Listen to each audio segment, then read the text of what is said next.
दोस्तों अक्सर हम सोचते हैं कि ताकत के लिए काजू बादाम खाने चाहिए, चिकन मटन होना चाहिए, बड़े बड़े गीजा होनी चाहिए, तब जाकर ताकत आती है या जिस्म मजबूत बनता है। लेकिन आज हम आपको हजरत अली रजी अल्लाह ताला अन्हु की ताकत के बारे में एक ऐसा वाक्य बताने वाले हैं जिनके घर में अक्सर फौंके होते थे, जो 3-3 दिन लगातार रोजे रखते थे और फिर पानी पीकर इफ्तार किया करते थे, मगर फिर भी इनकी ताकत के बारे में जानकर आप सब लोग हैरान हो जाओगे। इसलिए आप इस वीडियो को आखिर तक जरूर देखें और मेहरबानी करके शेयर भी कर दें ताकि और भी लोगों तक ये वीडियो पहुंच जाए। दोस्तों जंगे बदर और जंगे ओहद के बाद में अल्लाह के करम से मुसलमान बहुत मजबूत हो गए थे। वहीं पर जो दूसरी तरफ जो कुफ्फार के लोग थे, जो मुशरिक लोग थे, वो कमजोर होने लगे थे। इसलिए वो चाहते थे कि किसी भी तरह से मुसलमानों के वजूद को खत्म किया जाए। इसलिए अबू सुफियान और उस वक्त के अरब के बड़े बड़े बहादुर आपस में मिल गए। इनमें अरब का एक बहुत बड़ा पहलवान भी शामिल था जिसका नाम अम्र बिन मरहब था, जिसने सैकड़ों जंगें लड़ी थी। वो अपने एक हाथ में ऊंटनी के बच्चे को पकड़ता था और दूसरे हाथ से हजारों के लश्कर को काटता था। फिर जनवरी 627 ईस्वी में इन तमाम मुशरिकों ने मिलकर मदीने की तरफ बढ़ना शुरू कर दिया। इस बात का इल्म जब रसूलुल्लाह सल्लल्लाहु तआला अलैहि वसल्लम को हुआ तो आपने अपने तमाम असहाब को बुलाया और फरमाने लगे कि एक तरफ अरब के सारे मुशरिक और कुफार हैं, वहीं पर दूसरी तरफ हम इतने से मुसलमान हैं। बस अब अल्लाह की तरफ से फैसला होगा कि हक और बातिल क्या है। सारे असहाब ये सोचते रहे कि इतनी बड़ी फौज को हम मुकाबला कैसे कर पाएंगे। इतने में सलमान फारसी रजी अल्लाह ताला अन्हु ने फरमाया, या रसूलल्लाह, हमारे मदीने को 3 तरफ से पहाड़ों से घेर रखा है और सिर्फ एक तरफ से आने जाने का रास्ता बना हुआ है। अगर हम उस रास्ते पर एक बड़ा सा गड्ढा खोद देते हैं तो फिर कोई कुफ्फार खुले तौर पर मदीना पर हमला नहीं कर सकेंगे।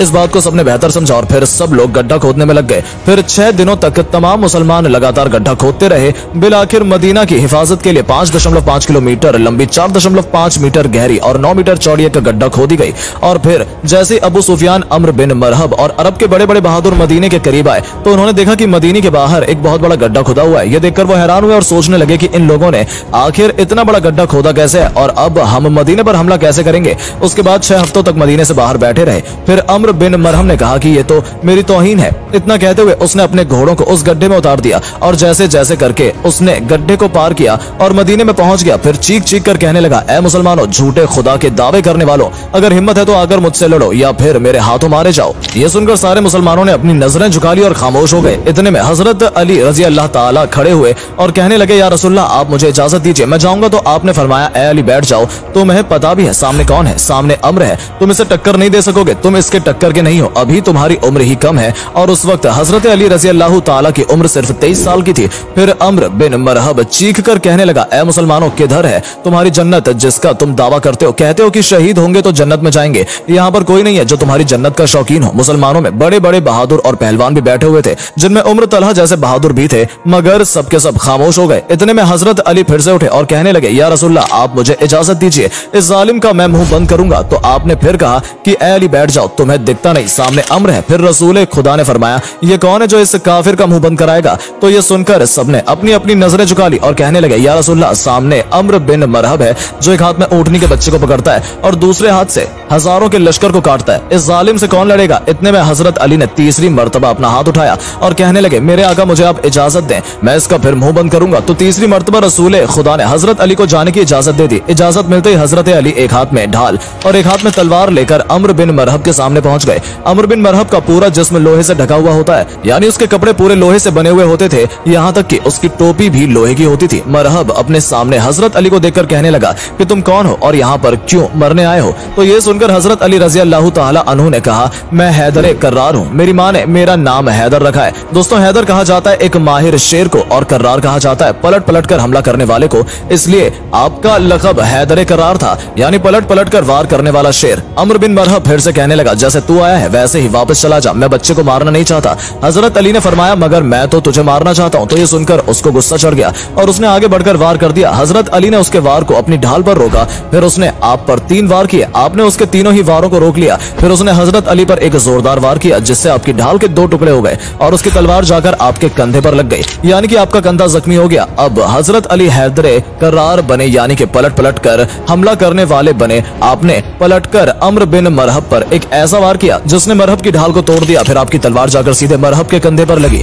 मरहब के लोहे के कपड़ों को चीरते हुए आपकी तलवार ऊपर से नीचे गई, यानी कि आपकी तलवार ने जिस्म के 2 हिस्से कर दिए। उसकी लाश पर पांव रखा और कहने लगे, तुम मुझसे क्या मुकाबला करोगे, पत्थर का पुजारी और मैं हूँ रब ए मोहम्मद का गुलाम। दोस्तों, उसके बाद रसूल खुदा अपने कुछ सहाबे इकराम के साथ यहूदियों के बड़े किले पर पहुंचे। यहूदी उस किले में रहकर मुसलमानों के खिलाफ साजिश रचा करते थे। आपका काफिला यहूदियों के किले के पास 7 दिनों तक रुका और सुबह लड़ाई होती और शाम को खत्म हो जाती, लेकिन कोई नतीजा नहीं निकल रहा था। ये देखकर अल्लाह के रसूल ने अगले दिन अपने सारे असहाब को जमा किया और इरशाद फरमाया कि कल की सुबह मैं ये इस्लामी परचम उसके हाथ में दूंगा जिसे अल्लाह और अल्लाह के रसूल खूब मोहब्बत करते हैं और वो भी अल्लाह और उसके रसूल से मोहब्बत करता है। ये सुनकर सारे सहाबाए इकराम रात भर सो न सके। वो इसी सोच में थे कि सुबह ये इस्लामी परचम किसके हाथों में होगा। उसके बाद सुबह हुई, सबके सब जमा हुए। रसूल खुदा ने मजमे पर एक नजर डाली, आपको उसमें हजरत अली नजर नहीं आए। तो ये देखकर आपने पूछा कि अली कहाँ है। उनमें से किसी ने कहा, या रसूलल्लाह, अली की आंखों में जलन हो रही है, वो बीमार हैं। ये सुनकर रसूल खुदा ने फरमाया कि अली को बुलाओ। फिर हजरत अली उसी हालत में रसूल खुदा के पास आए।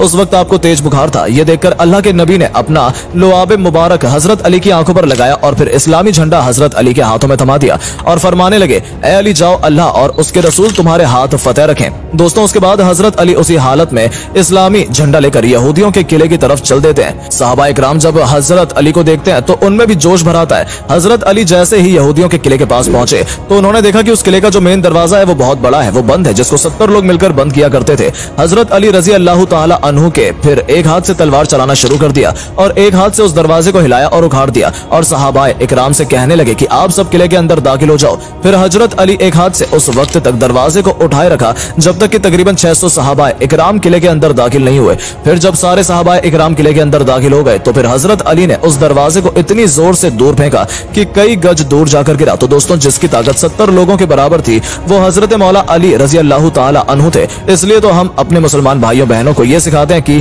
कभी कोई वजन चीज ना उठे तो या अली कहकर उठा लिया करो, क्योंकि या अली कहने से बाजू में तुम्हारे दम होगा मगर कुव्वते हैदरी तुम पर आ जाएगी। दोस्तों, उम्मीद है आपको आज का ये वाकया बहुत पसंद आया होगा।